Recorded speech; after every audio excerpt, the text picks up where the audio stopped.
Hello, everyone. To the founder and president of EPCOR, Dr. Richard Sanchez. To the chair, co-chair, moderator, judges, presenters, and to all present. Good evening. So the content of my lecture tonight can be found in the book which was published by EPCOR with the title A Number Game, Quantitative Research at the Center of Policymaking, specifically Chapter 7, Quantitative Data Analysis Using SPSS.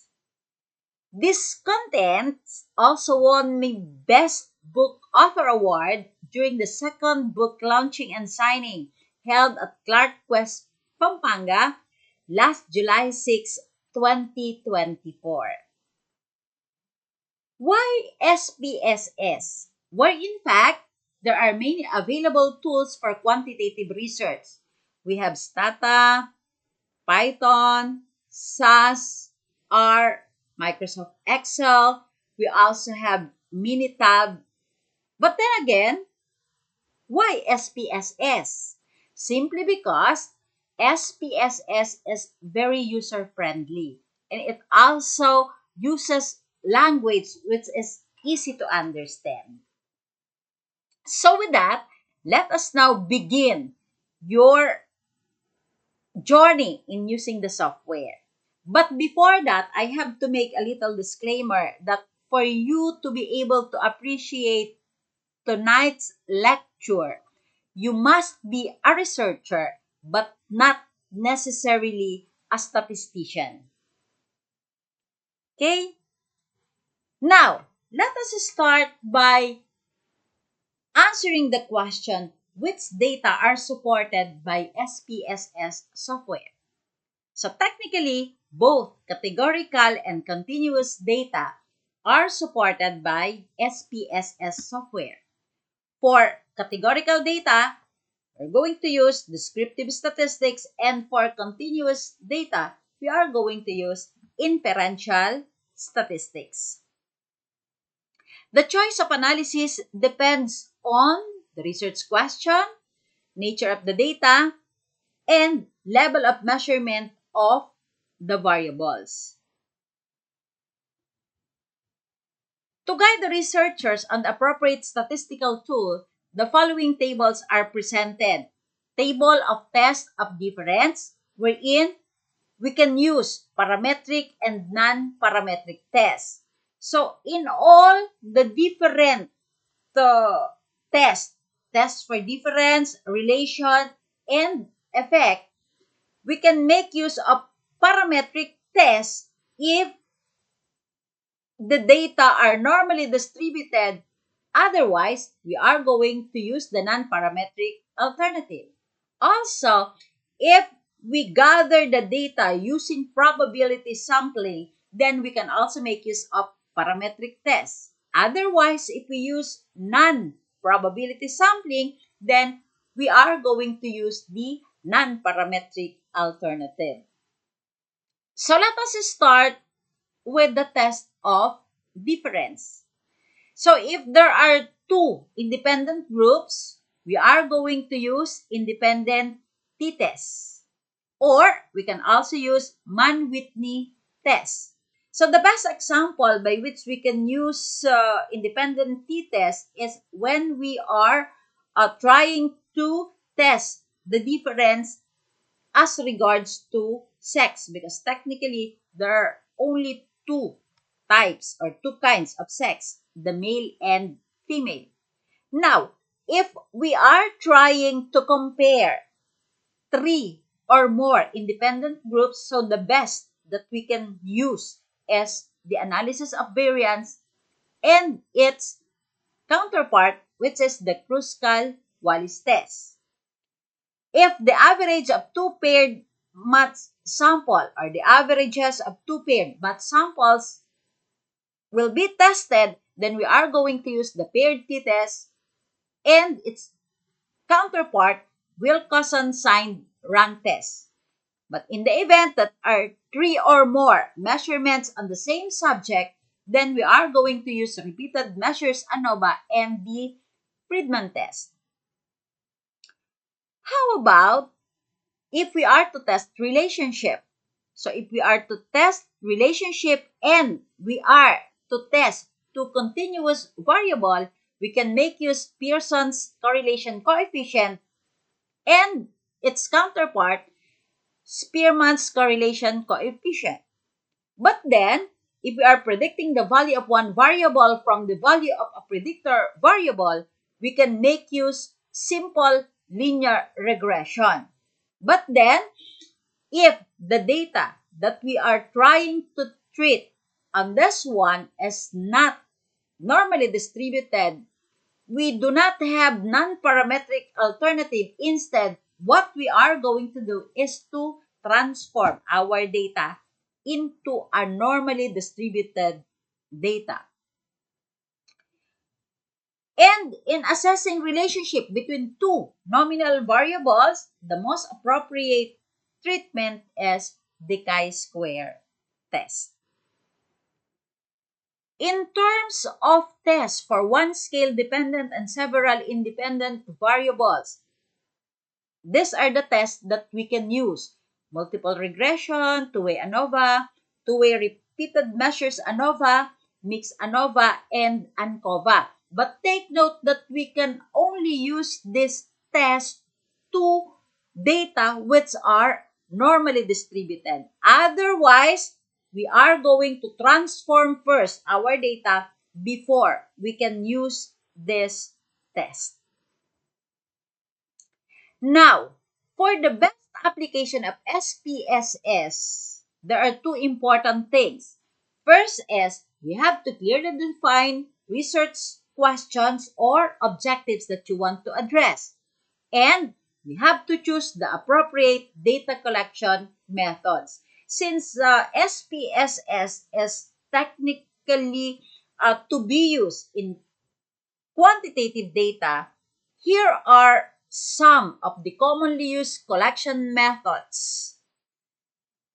We have survey, experiment, observation, and secondary data. But in most cases, especially if we are using the descriptive method or the descriptive research design, survey questionnaire is one of the most appropriate method of data collection. Wherein, if it is survey questionnaire, it goes that we must have a survey questionnaire.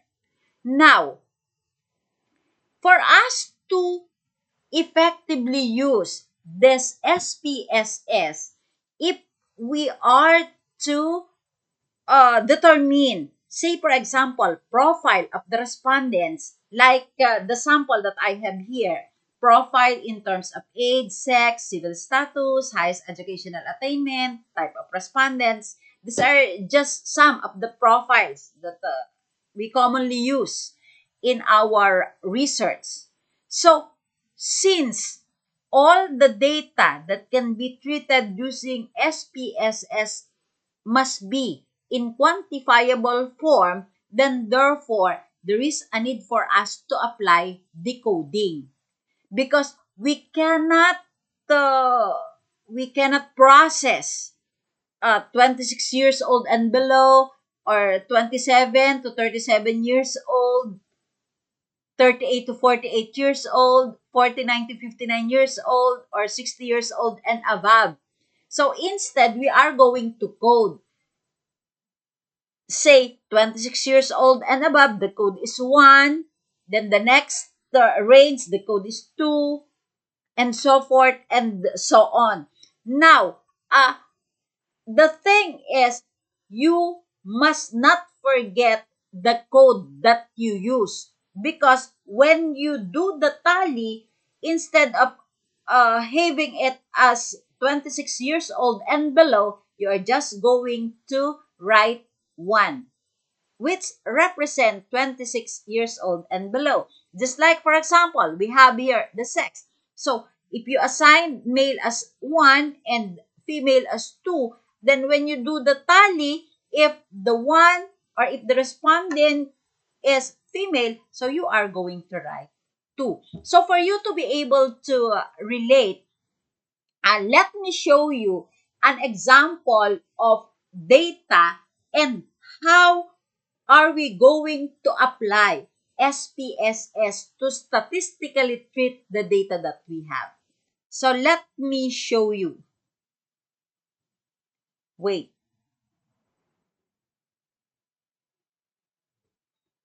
Okay. So, the data that we have here actually is the data about community policing. So, for the profile of the respondents, we have here the age, the sex, civil status, educational attainment, and the type of respondent. Since this is community policing, the two type of respondents here are the residents or the citizens, and the other one is the barangay official, specifically the barangay tanod, because the barangay tanod is the one who is in charge in the community policing. So, a while ago, I mentioned to you about decoding. So, in this type of respondent, to represent the residents and 1 represents the uh, official or the barangay tanod. So, uh, definitely, there are very few representative from the barangay tanod. Majority of the respondents are the residents. So, as you see, 2 represent the residents and 1 represent the barangay tanod. So, this one barangay tanod, and all the rest, they are all residents. Then, another is in terms of sex. So, a while ago, we code male as 1 and the female as 2. So, meaning, this respondent 1 is male, respondent 2 is female. As for the educational attainment is for represent college graduate, yeah, and this 2 represent high school graduate because 1 represent elementary graduate. So everything must be coded. So as with this scanning, so this scanning uh, is coded as 4, 3, 2, 1, which 4 represent based on the items on the questionnaire. 4 represent the answer strongly agree, 3 agree, 2 disagree, and 1 strongly disagree.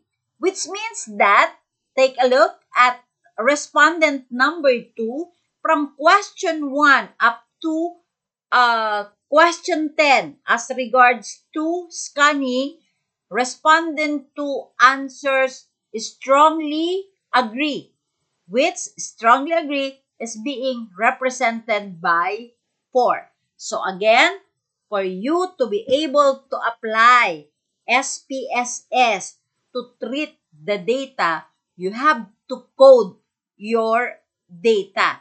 And when or encoding the data, we have to code data in such a way that the coding that we are going to use is in terms of quantifiable terms. Also, before you proceed to the actual application of SPSS, you have to data clean the the data. Yes. When we speak of data cleaning, say for example, since we assign sex as 1 male, 2 female, you have to see to it that all the entries under sex as 1 and 2 only. There must not be any other entry under sex except 1 and 2. Just like in our, or in the case of our age, since we coded age as 1, 2, 3, 4, and 5, there should be, or there must be entries in terms of age from only 1 to 5. There must be no entry in terms of age more than 5, because there are only 5 codes for age. Same holds true with type of respondents. Since we also have 2 types of respondents, then the code must be 1 and 2 only. And also, in terms of all the other variables, since the coding assigned is only 1 to 4, there must be entries from 1 to 4 only. No entries greater than 4.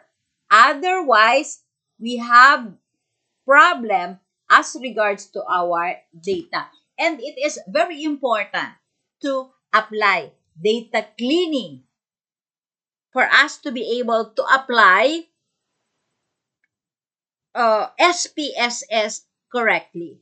Now, the next thing that we are going to do is to copy the data from this file. We can actually copy or we can actually import. So, for beginners, it is applicable if you are going to copy, or for you to be able to relate, or yeah, then you are going to copy the data from the Excel file. For you to be able to copy, you are just going to highlight the entries. Now, when you highlight the entries, you are going to include the heading. So, highlight, okay, after you highlight everything, yeah, then you are going to copy. Okay? Then, this time, you are now going to go to your SPSS software. Now, from here, you are going to paste the copied data. So, paste with variable names. You are going to click paste with variable names. Okay? Now, for those who do not have SPSS software, actually, you can download the SPSS software for free. But then, if it is free, you can only use that for a maximum of 14 days. After 14 days, it automatically uh, deleted. But then, you can always download another using another account. One account, one download only. You cannot download it again if you are going to use the same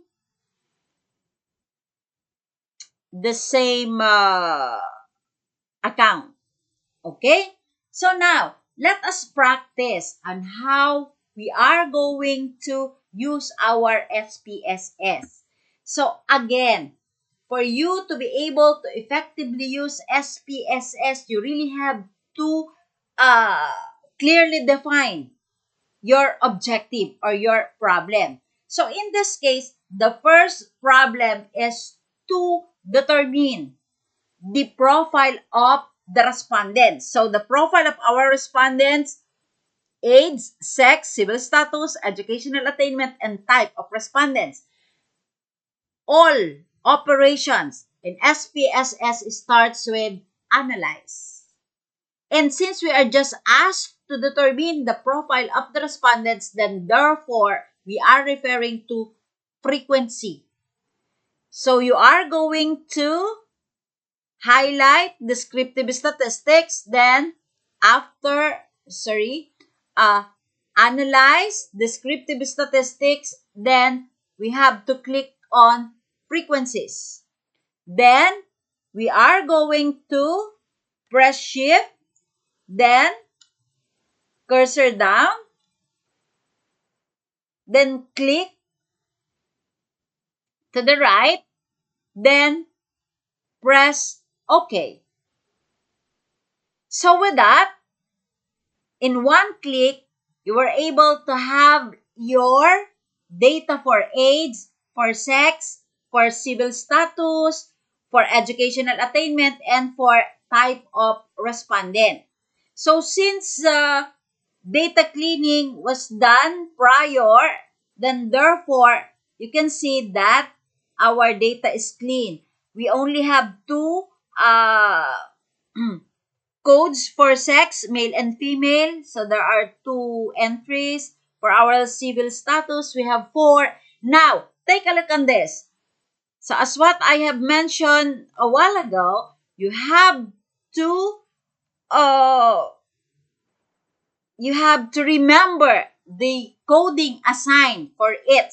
Say for example, for you to be able to relate easily in sex, we code male as 1 and we code female as 2. So therefore, you are just going to replace this 1 as male and 2 as female, which means that out of the 370 respondents that we have, 194 are male and 176 are female. Next, the second question is to assess the community policing. So therefore, again, we are going to go to analyze because that's what I have told you. Our process always starts with analyze, then descriptive statistics, then descriptives. So, in that case, we are going to, again, highlight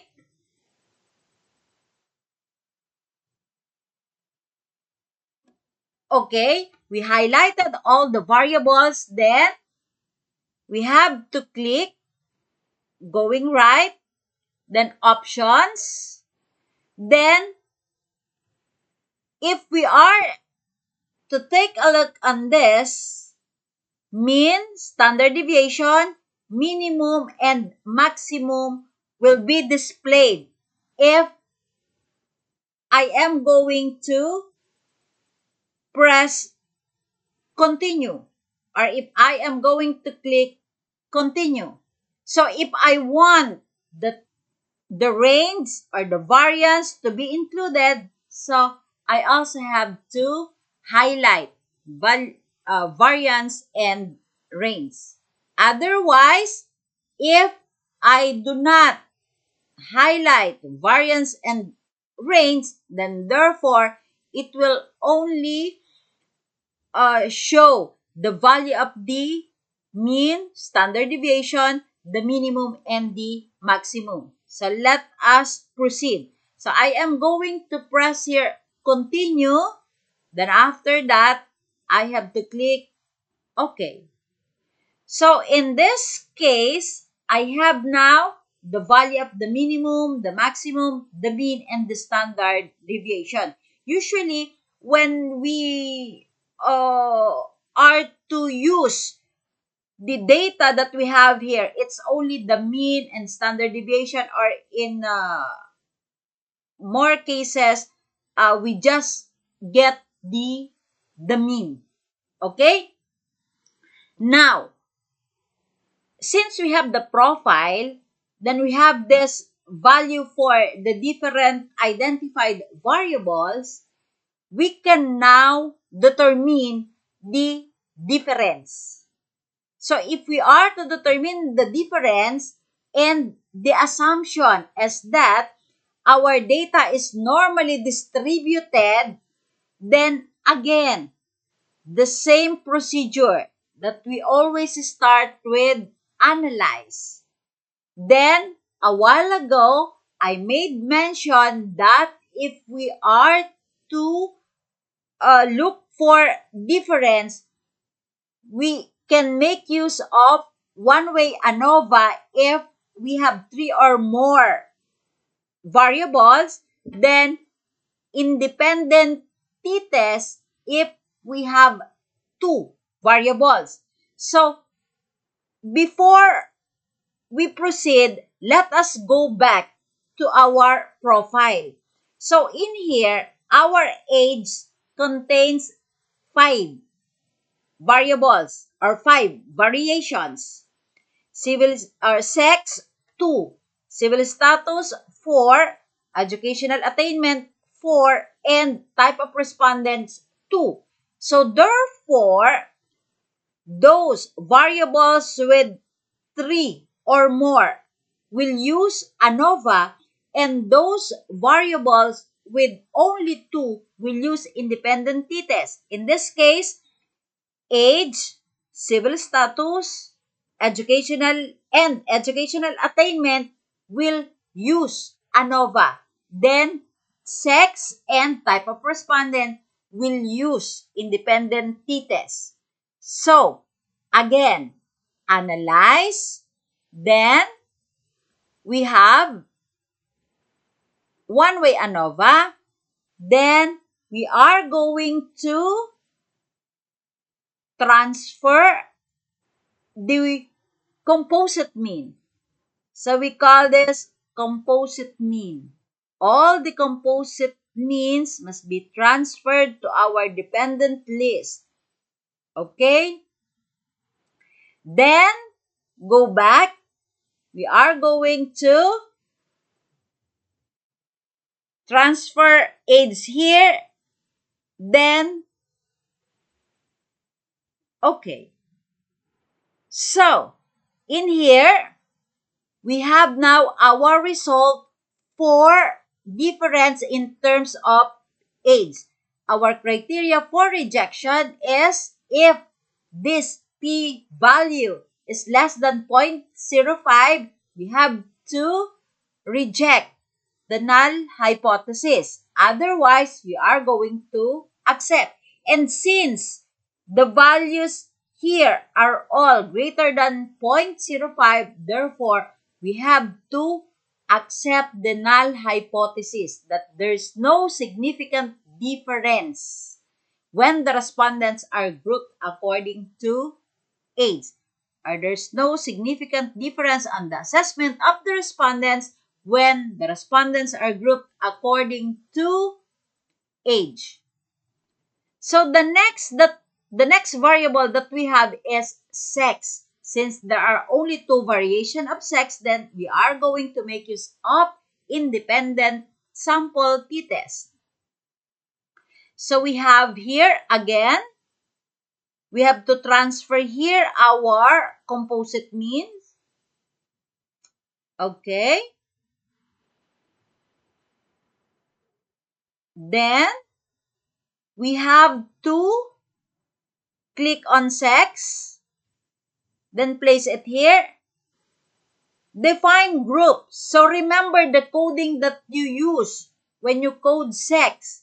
So 1 for male, 2 for female, then continue, then click OK.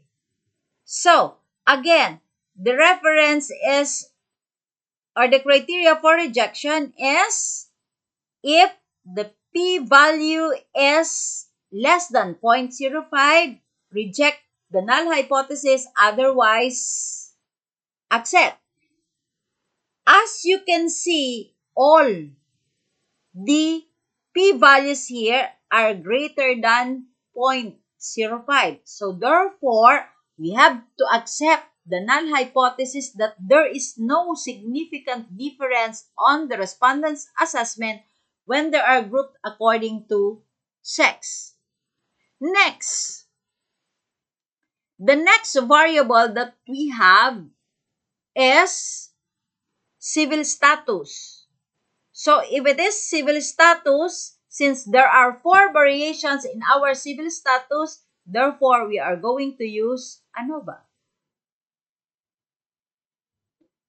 Then just click OK.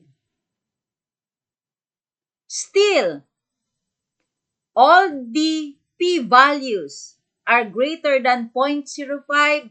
So therefore, our conclusion here is there's no significant difference on the respondent's assessment when they are grouped according to civil status. Then,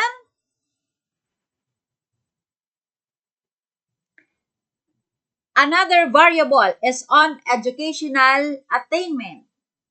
So in educational attainment, there are 4 codes. So therefore, we are also going to use one-way ANOVA. Then, just click OK. This time, when it comes to educational attainment, take a look. In terms of scanning, 0.041, which is less than 0.05. In terms of analysis, 0.00, which is also less than 0.05. But as regards to response, greater than 0.05 and assessment greater than 0.05. So this means that there is a significant difference in terms of educational attainment as regards to scanning and analysis, but no significant difference in terms of response and assessment. So the last but not the least is for our type of respondents. So again, let's go to analyze, and since in our type of respondents, there are only 2 respondents, the barangay tanod and the resident. So therefore, we are going to use t-test. Now, we are also going to define our type of respondents. So we use 1 and 2 again as decoding. One for barangay tanod or the officials, and 2 for residents. Then continue. Okay.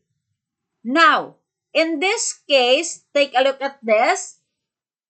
0.03. So less than 0.05. But the rest, all are greater than 0.05. So therefore, in terms of type of respondents, there is a significant difference in terms of scanning. But then for the other 3 variables, there's no significant difference on the assessment of both the barangay tanod and the residents. So that is how we are going to apply SPSS, or that is how we are going to use SPSS if we are to determine the difference. Now, for you to be able to have this one, you can actually highlight this part, okay? Then, after you have highlighted this part, you are going to copy. Then, with a blank document, you are going to paste.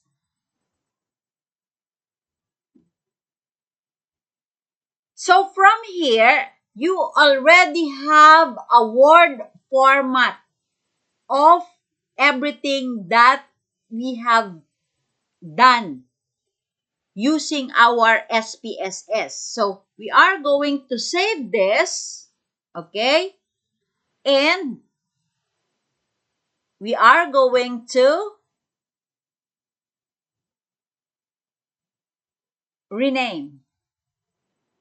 So we can have it as community,